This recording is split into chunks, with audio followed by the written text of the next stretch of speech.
Just 2 weeks before our wedding, my fiancée sent me a text. Honey, I am pregnant. I am thinking of putting my ex's name on the birth certificate. It is more meaningful. I replied, that is great news. Then, I canceled the wedding, called off our apartment viewing, and went to her ex's house to personally congratulate the father-to-be. His wife opened the door. I was sitting at my desk when my phone buzzed. A message from Madeline, my fiancée. 2 weeks before our wedding, everything was set. I opened the message, expecting something about flowers or the seating arrangement.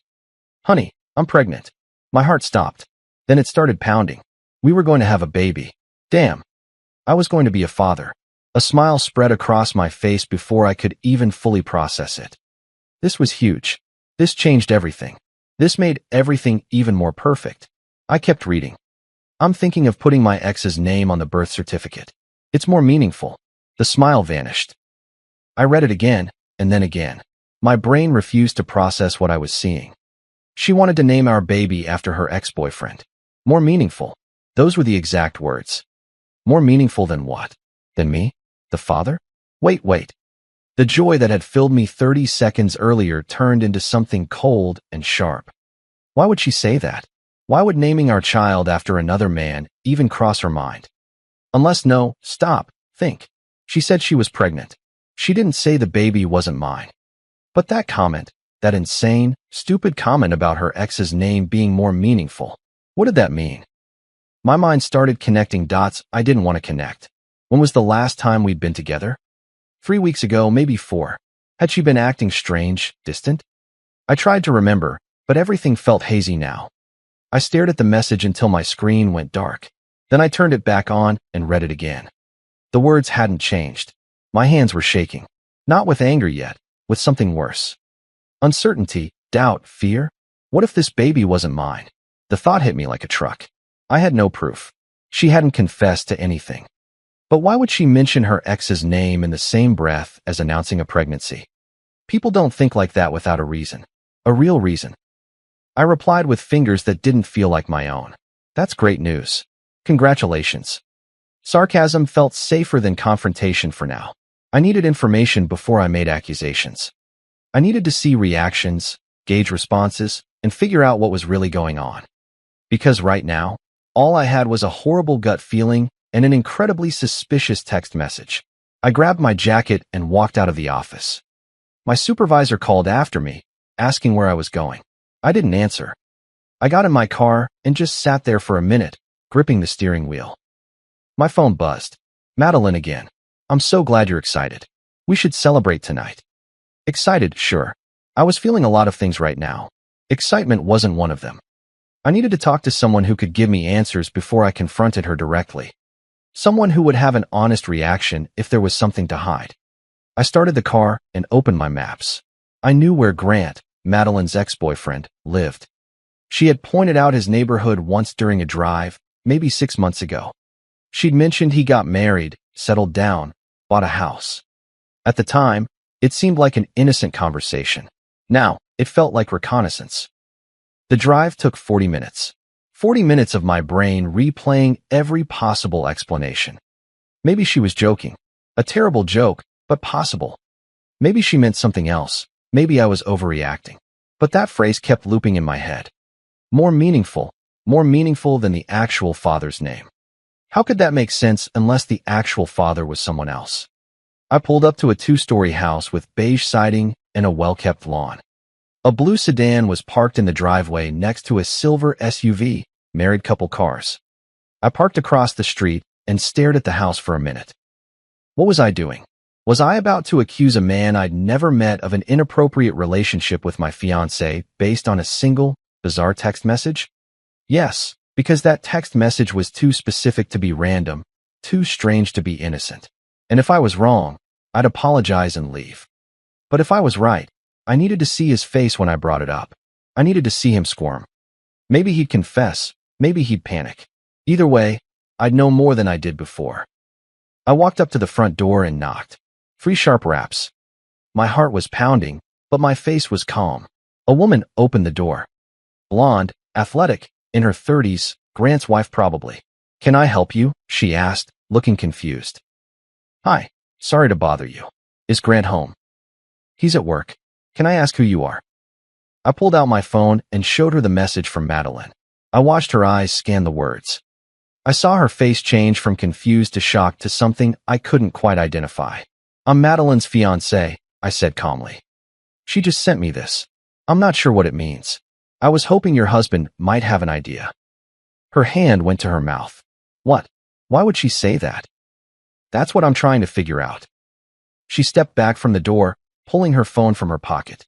I need to call him. This is insane. I agree, I said. Do you mind if I wait? She nodded, distracted, already dialing the number. I could hear her voice tremble as she told Grant to come home immediately. She didn't explain why. She just kept repeating that it was urgent. She hung up and looked at me. He'll be here in 20 minutes. He works nearby. Thank you. We stood there in an awkward silence. She kept glancing at my phone screen as if she needed to reread the message to confirm it was real. I kept my face neutral. Inside, my mind was screaming. Outside, I looked like someone patiently waiting for answers. A truck drove by slowly, the driver obviously curious about the stranger on his neighbor's porch. I ignored him. My phone buzzed. Madeline was calling. I declined the call. She could wait. I needed this conversation first. 18 minutes later, the silver SUV tore down the street and screeched to a halt in the driveway. Grant got out, tall and athletic, dressed in office casual.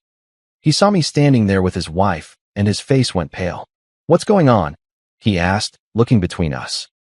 I held up my phone. Madeline sent me this today. I thought you might want to see it. He took the phone, read the message, and his expression went from confused to horrified in seconds. What the hell? I haven't spoken to Madeline in years. Then why would she mention your name? His wife asked, her voice sharp. I don't know. He sounded panicked now, which was interesting. Innocent people get confused. Guilty people panic. This makes no sense. I took my phone back. She's pregnant. She says she wants to put your name on the birth certificate because it's more meaningful. You're telling me that means nothing to you? Absolutely nothing. His voice went up an octave. I'm married. I haven't been near her. His wife's eyes were filling with tears. Then why would she say that, Grant? I don't know. Maybe she's lying. Maybe she's trying to start something. I don't know. I watched him closely. He was defensive, for sure. But was it genuine defensiveness or a cover for guilt? Hard to tell. Either way, I had accomplished what I came here to do. I had planted doubt. I had created chaos. Now I had more ammunition for when I finally confronted Madeline. Okay, I said calmly. I guess I'll go talk to her then, see what she has to say about all this. Grant grabbed my arm. Wait, what are you going to tell her? The truth. That I came here, that you denied everything, that I want answers. He let go, running a hand through his hair. This is crazy. I didn't do anything. We'll see, I said, and I walked back to my car. Behind me, I could hear them starting to argue, his wife's voice rising, his denials getting louder. I got in the car and sat for a moment. My phone was blowing up with texts from Madeline now. Where are you? Why aren't you answering? Please call me. I didn't reply. Not yet. I started the engine and headed for her apartment. It was time to hear her explanation. It was time to see her face when I told her where I'd just been. It was time to find out if my worst suspicion was right or if I was about to feel like the world's biggest idiot. Either way, this conversation was going to change everything. I drove straight to Madeline's apartment. My mind was racing with all the possible scenarios. Maybe she had a reasonable explanation. Maybe I was overreacting. But the sinking feeling in my stomach told me otherwise. People don't mention their ex's name when they announce a pregnancy unless something is very, very wrong. I parked outside her building and sat there for a moment. My phone kept buzzing. More messages from her. I ignored them all. I needed to see her face when I asked the question. Texts could be edited, rehearsed, calculated, but reactions, those were harder to fake. I walked up to her apartment and knocked. The door swung open immediately. She had been waiting right there. Oh, thank God, she said, her eyes red and puffy. I've been calling you for an hour. Where were you? I walked past her into the apartment without answering. I sat on her couch. I watched her stand in the doorway, wringing her hands. So, I said, my voice calm. Tell me about the message. She closed the door and came to sit across from me. I know it sounded weird. I wasn't thinking straight when I wrote it. Not thinking straight, I repeated. You wrote 2 sentences. You used punctuation. You said putting your ex's name on our baby's birth certificate would be more meaningful. That requires some clear thought. I was just overwhelmed with emotion. Her voice was getting desperate. Finding out I was pregnant, it just brought up all these feelings about my past, about people who were important in my life. Important enough to name our child after them? She hesitated. No, that's not what I meant. Then what did you mean? Use simple words so I can understand. I was just thinking, maybe as a middle name or something. To honor the good relationships I had before you. Grant was a big part of my life at one point. Stop. I held up a hand. You want to give our baby your ex-boyfriend's name as a middle name to honor him, while you're marrying me. When you say it like that, it sounds bad. Because it is bad, Madeline. It's insane. I leaned forward. Why would that even cross your mind? Why would you send that to me right after announcing you were pregnant? She was squirming now, picking at her fingernails, avoiding my gaze. I told you. I wasn't thinking straight. The emotions got the better of me, and I just typed without thinking. My phone buzzed. I pulled it out. Unknown number. I opened it. Tell your crazy fiancée to leave me alone. I'm happily married and want nothing to do with her drama. She's lying about everything. I showed her the screen. This just came from Grant, I assume. Her face went white. Why is he texting you? I went to his house. She shot to her feet so fast she knocked over her glass of water. You did what? I sat down with him and his wife. We had a nice chat. I showed them your message. I wanted to see how he'd react. You had no right. I had every right. My voice remained steady. You sent me a message that made me question everything. So I went looking for answers before I confronted you. Seemed like the smart thing to do. What did he say? He denied everything. Said he hasn't spoken to you in years. Seemed pretty defensive. His wife's eyes were filling with tears. I watched her face closely. But the interesting part is, he didn't look confused. He looked panicked. Because you ambushed him at his home with his wife there. Or because he has something to hide. I stood up. Here's what I can't figure out. If this baby is mine, if there's nothing going on, why would you mention him at all? Why would his name even cross your mind when you found out you were pregnant? She opened her mouth, closed it, opened it again.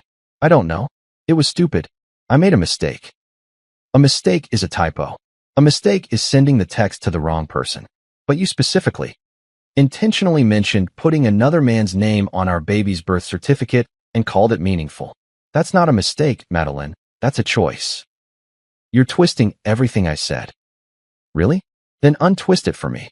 Make it make sense. She started crying harder. Why are you being so cruel about this?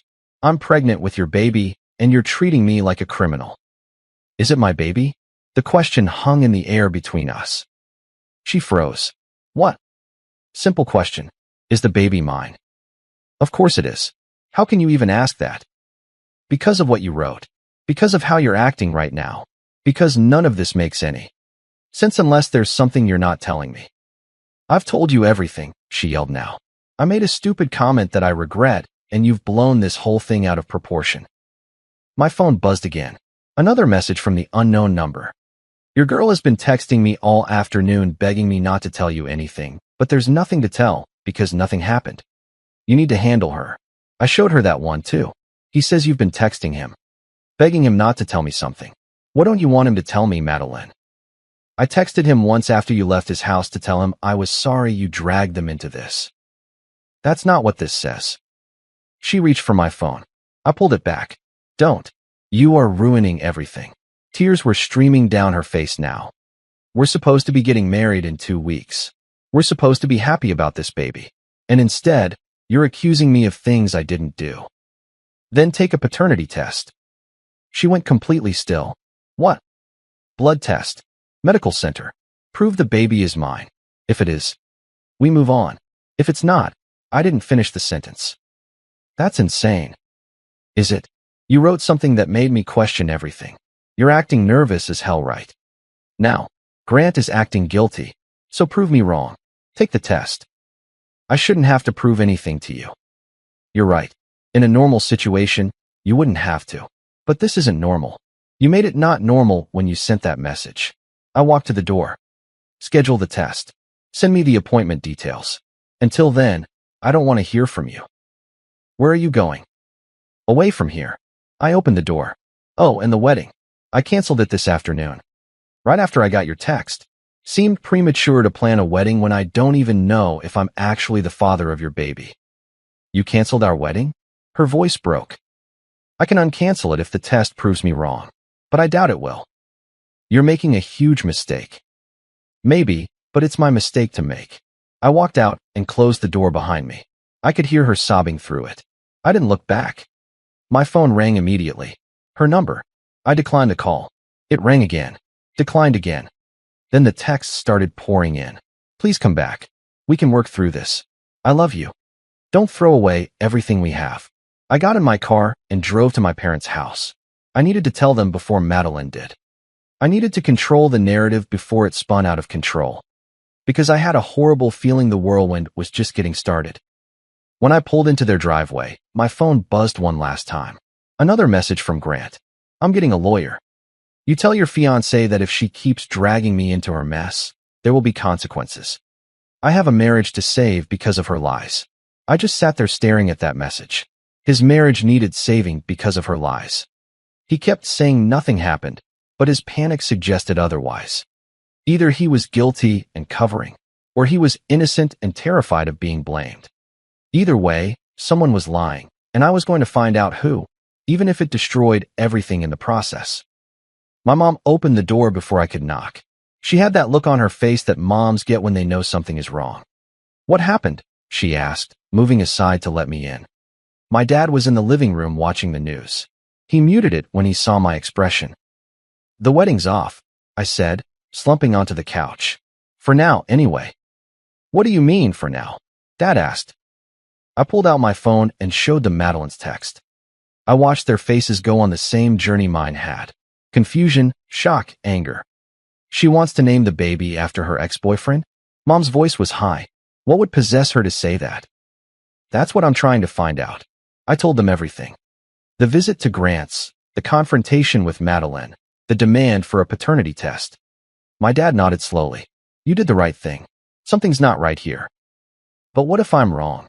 I scrubbed a hand over my face. What if she really did just have a moment of stupidity and I'm destroying our relationship for nothing?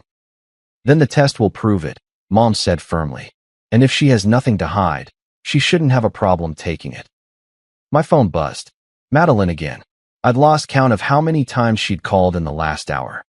You need to block her, Dad said, until this is sorted out. Don't let her manipulate you. She's not trying to manipulate, I stopped. Was she?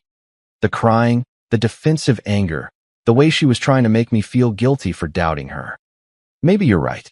I didn't block her, but I did turn off notifications. My phone could vibrate all night if it wanted to. I wasn't looking at it. That night, I barely slept. I kept replaying scenarios in my head. Best case.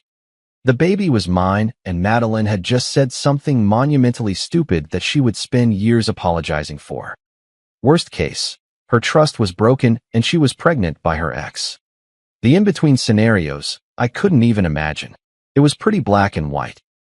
The next morning, I woke up to 10 missed calls and 32 texts from Madeline. I made coffee before reading a single one.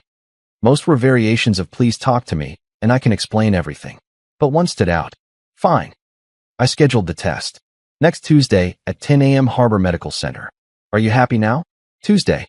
That was 6 days away. 6 days of waiting, of wondering, of slowly going insane. But at least she had agreed to do it. I replied, I'll be there. 3 dots appeared immediately. Then they disappeared. Then reappeared. Finally, a single, okay. Work was impossible. I told my boss I needed the week off, family emergency. He didn't ask questions, just told me to take care of what I needed to take care of. A small blessing. On Wednesday afternoon, my phone rang. Unknown number again. I almost didn't answer. Hello, this is Jessica, Grant's wife. Her voice was tense. We need to talk. I sat up straighter.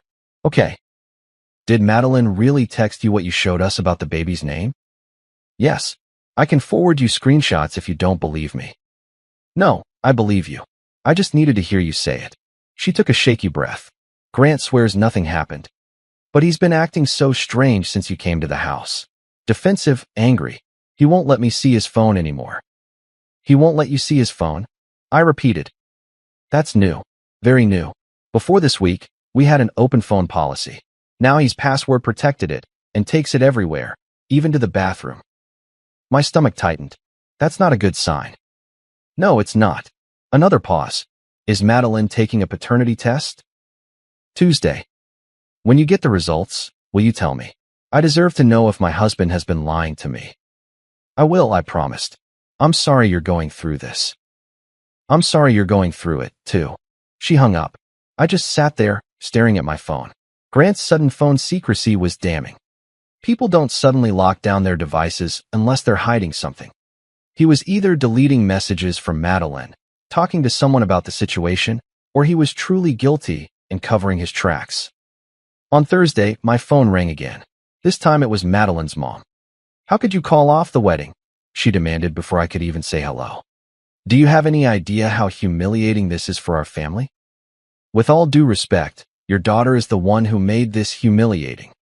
She made a mistake, a silly comment, and you're throwing away your entire future. It wasn't silly. It was specific and concerning. You're being paranoid and cruel. That baby is yours. Madeline loves you, and you're treating her like a criminal. She can prove the baby is mine on Tuesday. Until then, I'm not discussing this. I hung up before she could reply. Over the next few days, I got calls from Madeline's dad, her sister, her best friend. All of them telling me I was overreacting, all of them defending her. None of them able to explain why she had said what she did in the first place. My own friends were split. Half thought I was doing the right thing. The other half thought I was being paranoid, but all of them agreed the text was bizarre. On Friday night, my phone buzzed with a text from Madeline. Can we please just talk face to face? I miss you. I stared at that message for a long time. Part of me wanted to see her. Wanted to believe this was all a misunderstanding. But the smarter part knew better. After the test. Not before. You really don't trust me at all, do you? Should I? No reply. On Saturday morning, I woke up to a voicemail from Grant. His voice was tense with anger. I don't know what game Madeline is playing, but I'm sick of being dragged into it. My wife is filing for divorce because of your accusations. We've been married for 6 years. 6 years. And it's all falling apart because your fiancée can't keep her mouth shut. If that test comes back showing I'm not the father, I'm suing both of you for defamation. I saved the voicemail. Might need it later. Sunday was the longest day of my life. Tomorrow was the test. Tomorrow, I would find out if I was going to be a father or if I had dodged a bullet. Tomorrow, everything would change, one way or another. Madeline texted me one last time that night. I'm scared. I almost didn't reply, but something made me type back. Me too.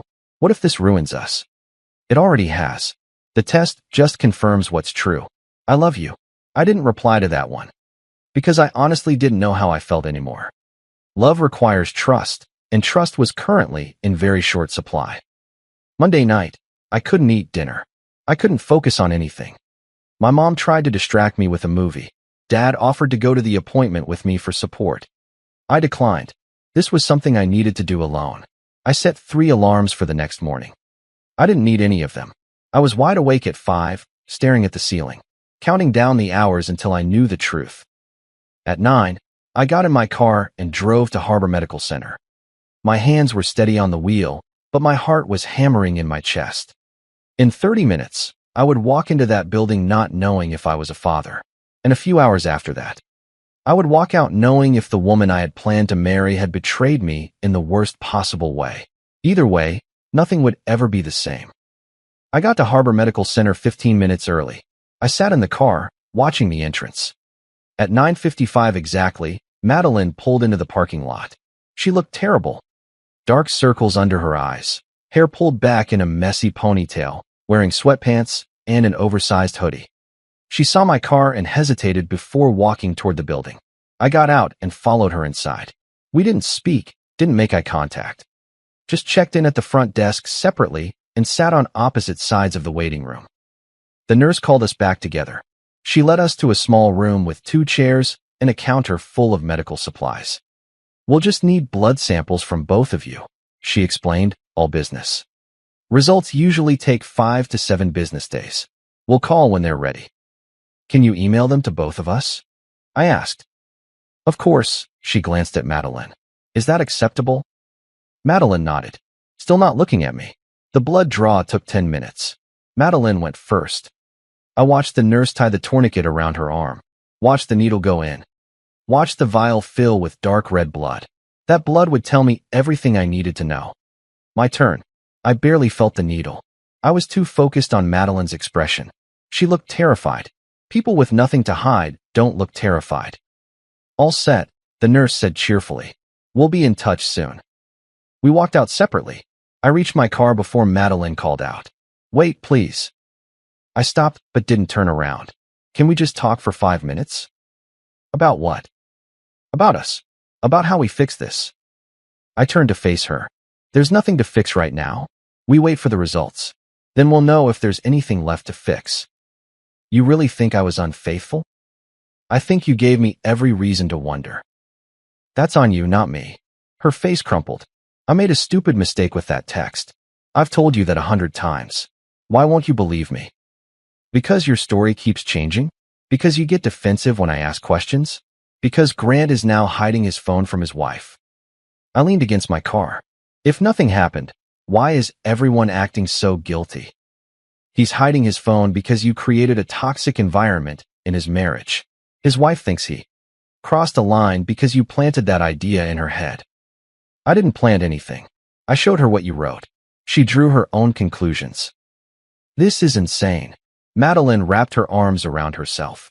"In a week, you're going to get those results and feel like such an idiot. And I don't know if I'll be able to forgive you for putting me through this." "That's fair. And I don't know if I'll be able to forgive you for making this necessary." I got in my car and drove away, leaving her standing there in the parking lot. My phone started buzzing before I even hit the street. I ignored it. The next 7 days were brutal. Madeline called constantly. Her family called constantly. My family tried to be supportive while secretly hoping I was wrong. I could see it on their faces. They wanted the baby to be mine. Wanted this whole nightmare to be a misunderstanding. I wanted that, too. But wanting something doesn't make it true. On Wednesday, Jessica called again. "I filed for divorce," she said flatly. "Grant is staying at a hotel. He still denies everything. But I can't live with the doubt." "I'm sorry." "Don't be. If he's innocent, he'll prove it. If he's not," her voice broke. "I deserve better than a liar." "You do. When do you get your results?" "Any day now." "Call me when you do." "I will." On Thursday afternoon, Madeline's sister showed up at my parents' house. I was in the garage working on my car when she found me.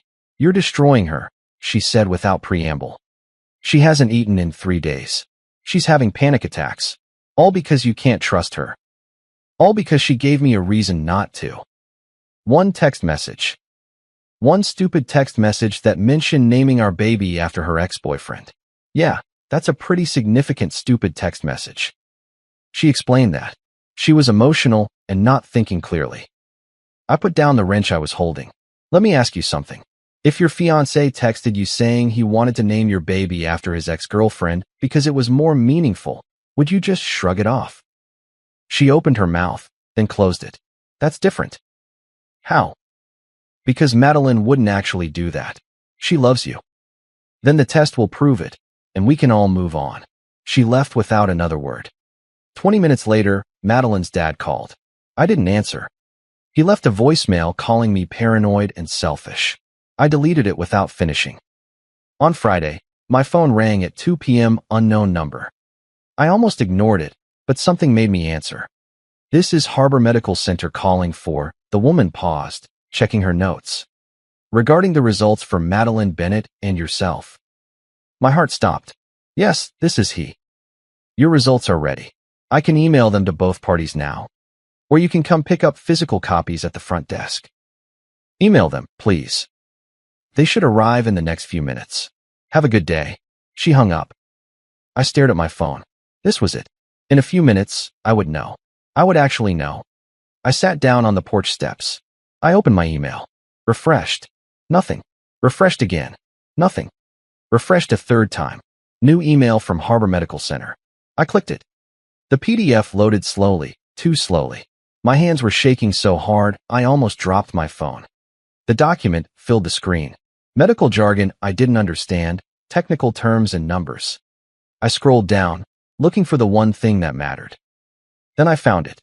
Probability of paternity, 0%, based on the genetic markers analyzed. The tested male is excluded as the biological father of the tested child. 0%. Excluded. Not the father. I read it 3 times to make sure I wasn't misunderstanding. But it was clear, brutally, undeniably clear. The baby wasn't mine. I just sat there on the porch steps, staring at those words, feeling absolutely nothing. Not anger, not sadness, not relief, just emptiness. My phone rang. Madeline. I answered. Did you get it? She asked, her voice small. Yeah.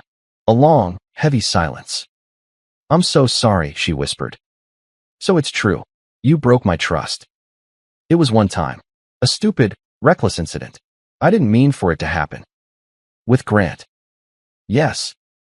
When? About a month ago. We ran into each other at a bar. We were both drinking. It just happened. A month ago, while we were planning our wedding. While I was calling vendors and confirming the guest list. While she was trying on dresses and showing me floral arrangements. Does he know? Not for sure. I told him it might be his. He's been panicking ever since. And you were just going to marry me and pretend the baby was mine. I thought maybe it was. I wasn't sure. But you knew it might not be, and you didn't tell me. She was crying now. I'm so sorry. I made a horrible mistake. But I love you. We can still fix this. I laughed. I couldn't help it. Fix this? Madeline. You are pregnant with another man's baby. A man you had an inappropriate relationship with. What exactly is there to fix? We can get through this together. No, we can't. We're done. I stood up. You need to tell Grant. He deserves to know he's going to be a father. What about us? There is no us. There hasn't been since the moment you were with him. I just didn't know it yet. Please, don't do this. I hung up, blocked her number immediately. Then I forwarded the test results to Jessica with a simple message. You were right to file for divorce. She replied within seconds. Thank you for telling me. I'm so sorry you had to go through this. I called my parents. Told them everything. My mom cried. My dad just said, come home. We'll figure out the next steps. Next steps. Yeah, there were a lot of those to come. But first, I had one more thing to do. I got in my car and drove to Madeline's apartment. Didn't knock. Used my key one last time. She was sitting on the couch, right where I expected her to be. I want every penny back, I said. Everything I spent on the wedding. The deposits, the venue, the photographer, everything. I don't have that kind of money. Then figure it out. Sell something, borrow from your parents. I don't care. But you will pay me back every single dollar. That's not fair. Fair. I stared at her. You broke my trust, got pregnant by your ex, and tried to trick me into raising another man's child. And you want to talk about fair? She had no answer for that. I put my key on the counter. Goodbye, Madeline. I walked out for the last time, got in my car, and drove away from the biggest mistake I almost made. The baby wasn't mine. The wedding was off, the relationship was over, and somehow, I had never felt so relieved in my entire life. I wasted no time. Saturday morning, I sent a group text to both families. Madeline's parents, her sister, my parents, my brother, everyone who had been involved in this mess. Family meeting at my parents' house. 2 p.m. today. Everyone needs to be there. Madeline's mom called immediately. What is this about? You'll find out then. I got there early. Set up my laptop on the dining room table. Printed out copies of the paternity test results. When people started arriving, the confusion was palpable. Madeline arrived last, looking like she hadn't slept. Her parents flanked her protectively. Okay, her dad said. What's this all about? I handed everyone a copy of the test results. Watched their faces as they read. 0% probability of paternity, I said loudly. The baby is not mine. You want to know whose it is? Madeline's mom went pale. This can't be right. It's right. Madeline was unfaithful to me with her ex-boyfriend Grant about a month ago, got pregnant, and tried to hide it. That text about naming the baby after him? That was her guilt talking. Madeline's dad turned to her. Is this true? She nodded, tears streaming down her face. You crossed that line? Her mom's voice broke. While you were planning your wedding? It was a mistake. A mistake that cost me $15,000 in wedding expenses, I interrupted. I want every penny back. We don't have that kind of money, her dad protested. Then sell her car. Take out a loan.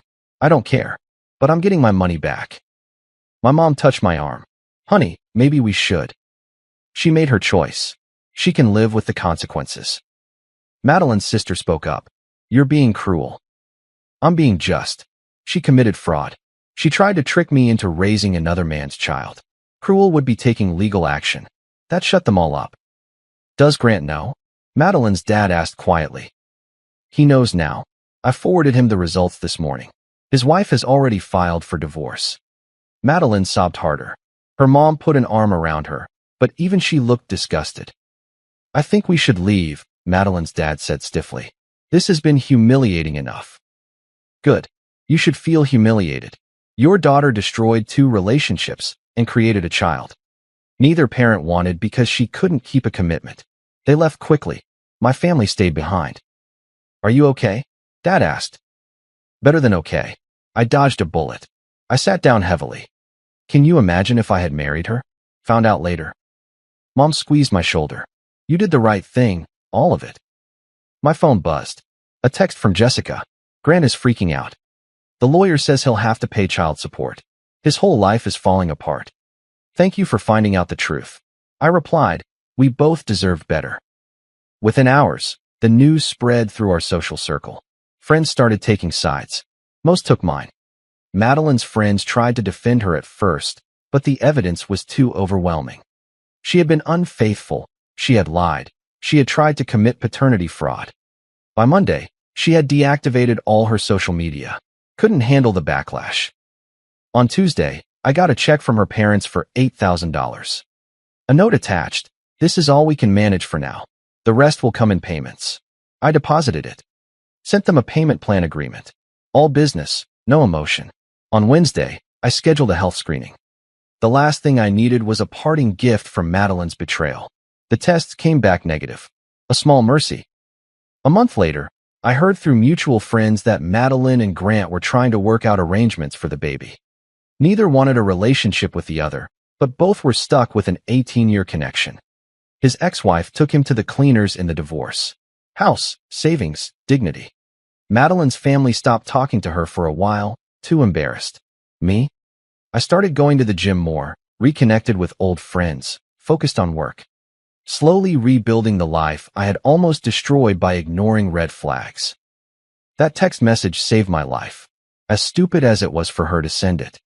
It was the best thing that ever happened to me, because now I was free, and she was stuck living with the consequences of her choices. Sometimes the trash takes itself out. You just have to be smart enough to let it go. 6 months later, I received the final payment from Madeline's parents. $15,000 in total. Paid in full. I deposited the check and felt nothing. No satisfaction, no anger, just closure. My life had completely turned around. I got promoted at work. I moved into a new apartment downtown and started dating again, casually. No rush. I'd learned my lesson about ignoring red flags. I ran into Madeline once at a grocery store. She was heavily pregnant, looking exhausted. Our eyes met. She opened her mouth like she wanted to say something. I just kept walking. Nothing left to say. I heard through friends that Grant was paying child support, but refused to be involved beyond that. His ex-wife remarried someone better. Madeline's parents were helping her occasionally, but the relationship was strained. She had burned too many bridges. My family never mentioned her name again. That chapter was closed, locked, and buried. One night, my buddy Ben asked if I regretted how I handled everything. Not for a second, I said. That text message was the universe warning me. I could have ignored it, married her, and spent years raising another man's kid before I found out. Instead, I listened to my gut. Think you'll ever trust someone again? Yeah, but I'll verify everything now. Trust and verification aren't opposites. They're partners. 3 weeks ago, Madeline texted me from a new number. I'm sorry for everything. I hope you're doing well. I blocked it without replying. Some apologies come too late to matter. Last week, I deleted the last photo of us from my cloud storage. Deleted her contact information permanently. Wiped every trace. People ask if I'm bitter. I'm not. I'm grateful. Grateful for that stupid text message. Grateful I found out before the wedding. Grateful I had the guts to walk away instead of believing her lies. She made her choice. I made mine. She's living with the consequences of betrayal. I'm living free. Sometimes the best revenge is just being happy while they're stuck in the mess they created. I don't think about her anymore. I don't wonder what might have been. I don't miss what we had, because what we had was built on lies, and I deserve better than that. Everyone does. The end. If you like the stories, don't forget to leave a comment and support the channel by subscribing. See you in the upcoming stories.